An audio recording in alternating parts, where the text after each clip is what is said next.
Assalamualaikum warahmatullahi wabarakatuh. Apa khabar anak-anak tahun 6? Okey, hari ini kita sambung sikit pelajaran sejarah kita dengan tajuk permainan tradisional masyarakat kita. Okey, ada permainan tradisional masyarakat Malaysia terbahagi kepada 3. Yang pertama, permainan anjung.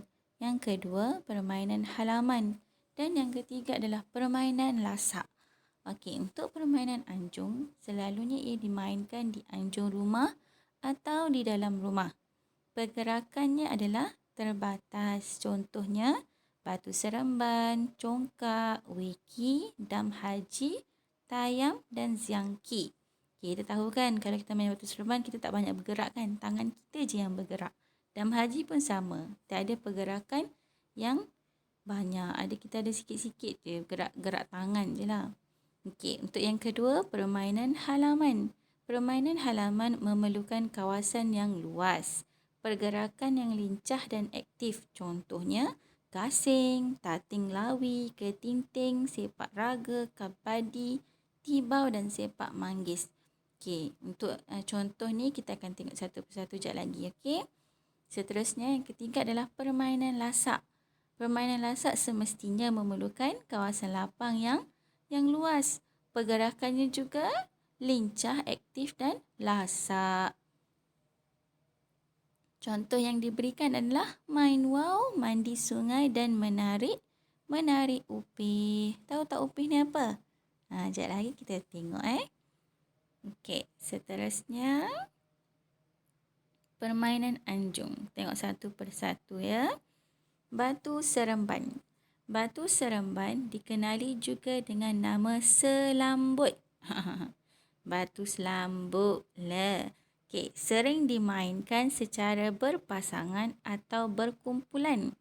Terdiri daripada batu atau objek kecil yang lain berbentuk bulat.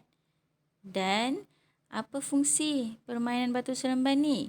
Ianya dapat mengeratkan persahabatan. Yelah, kita duduk sama-sama, main sama-sama kan, betul tak? Okey, yang kedua adalah congkak. Congkak merupakan permainan yang wujud sejak zaman Kesultanan Melayu Melaka. Zaman-zaman dulu lagi. Permainan ini dimainkan secara berpasangan. Kena ada 2 orang. Dahulu, lubang congkak dibuat di atas tanah dan bijinya ialah biji getah atau batu-batu kecil. Ni zaman-zaman cikgu kecil dulu main macam ni lah. Kini congkak diperbuat daripada kayu atau plastik dengan biji congkaknya daripada guli. Beza kan dulu dan sekarang? Okay, seterusnya yang ketiga adalah weki. Weki ni permainan berpapan dan dimainkan oleh 2 orang. Ianya menggunakan biji-biji berwarna hitam dan putih sebagai penanda. Permainan ni kaya dengan strategi. Okay, tengok seterusnya. Dam haji. Okay, permainan ini dimainkan oleh 2 orang. Dam haji memerlukan buah dam dan papan permainan yang berbentuk segi 4 sama. Semua pernah tengok kan macam mana orang main dam haji kan? Setiap buah dam boleh bergerak secara sending ke petak warna yang sama. Sama ada kiri atau ke kanan.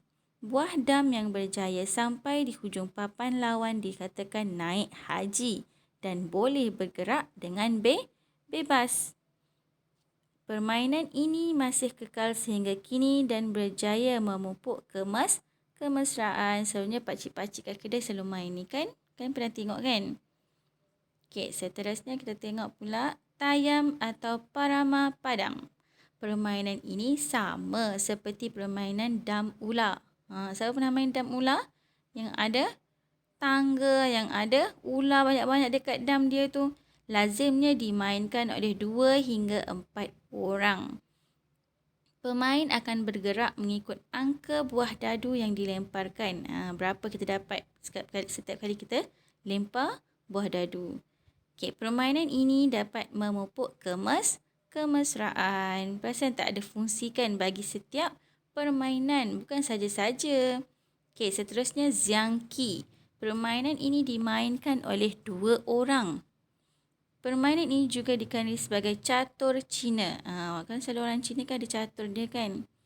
Okay, permainan ini mengajar kita bertindak dengan bijak kerana pelbagai strategi perlu digunakan. Tengok setiap permainan tu ada fungsi dia kenapa.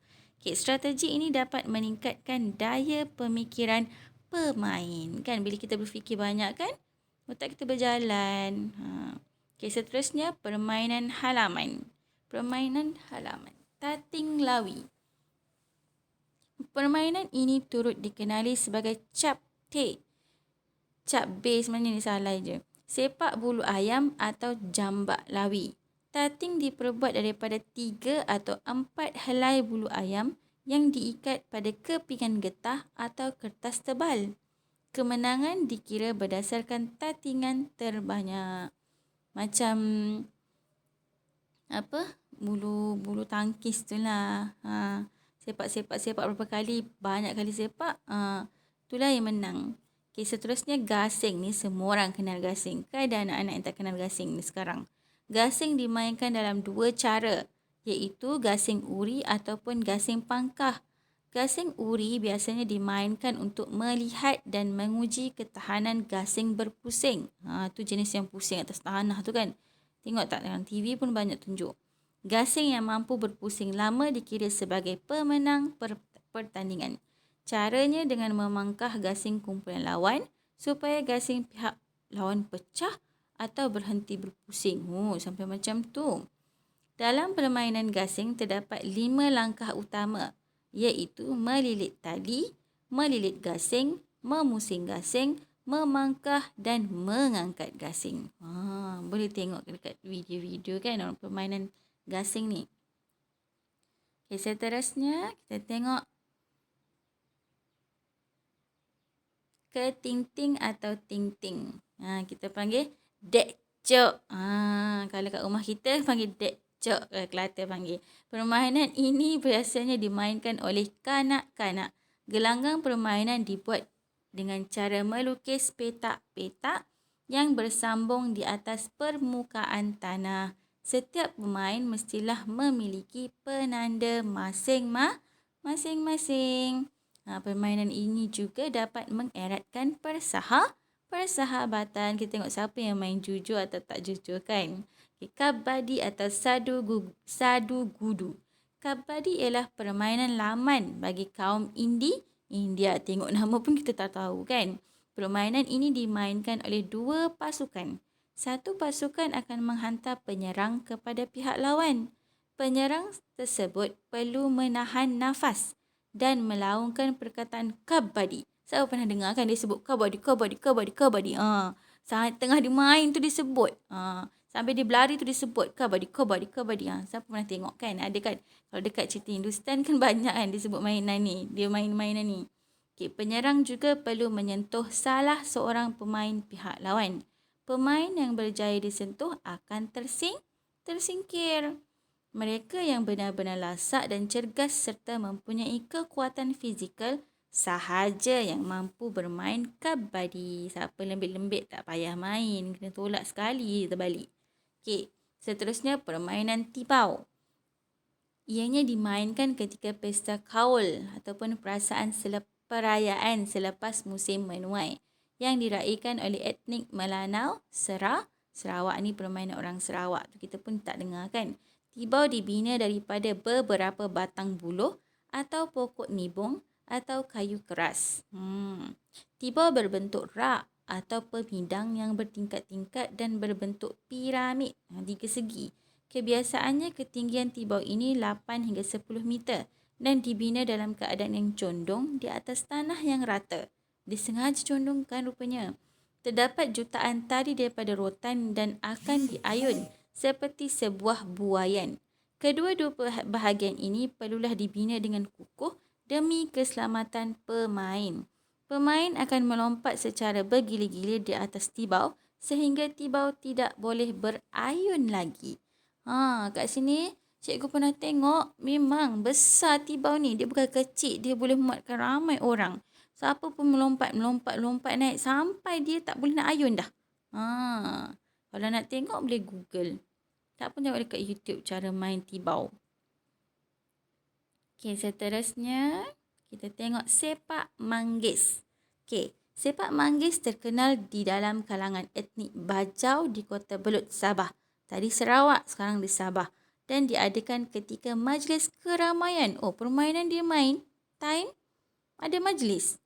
Okey, pemain berdiri di dalam bulatan menghadap satu sama lain dan cuba menjatuhkan satu kotak yang dihias dengan kertas berwarna-warni. Sebab itulah tengok cara pelaksanaan dia, cara main dia kan. Okey, ada kotak warna-warni. Kotak ini digantung pada tiang buluh setinggi 10 meter. Tinggi juga tu. Pemenang dihadiahi wang, barangan atau makanan yang terkandung dalam kotak tersebut. Dalam kotak tu ada makanan rupanya. Selain memeriahkan majlis, permainan ini mampu mengeratkan persahabatan. Okey, seterusnya kita tengok permainan lasak. Okey, permainan lasak yang pertama adalah wow. Siapa tak kenal wow? Semua orang kenal kan? Kita memang Kelantan Terengganu lagi terkenal dengan wow. Okay, wow akan dimainkan oleh dua orang, iaitu seorang akan memegang wow dan seorang lagi disebut juru anjung yang memegang tali. Hak tukang tarik itulah.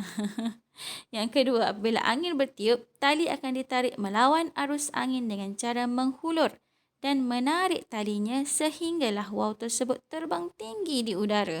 Tu yang cikgu cakap tadi tu. Seorang kan tukang pegang, seorang lagi tukang lari, tak pun tarik bagi wow tu naik kan.